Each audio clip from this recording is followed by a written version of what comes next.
Dishwasher issues, we're going to walk through whether you repair or replace that dishwasher. The biggest thing we have in terms of the talking points on replacing a dishwasher is how old's the dishwasher, what brand is the dishwasher, and what seems to be the symptoms.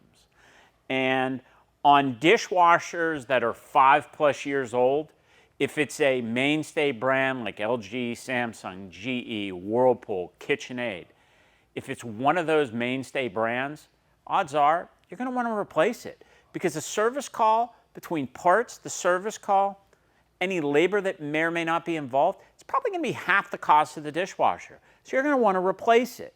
If it's one of the upper tier brands like Bosch, Miele, Asco, Cove, some of those dishwashers, you may want to have it repaired depending on the age and depending on the symptoms.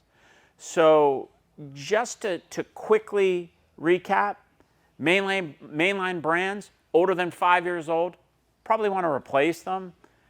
Upper end brands, 5 years old to let's say 8 or 9, you probably want to repair it. Be sure to go to donsappliances.com for more questions and comments.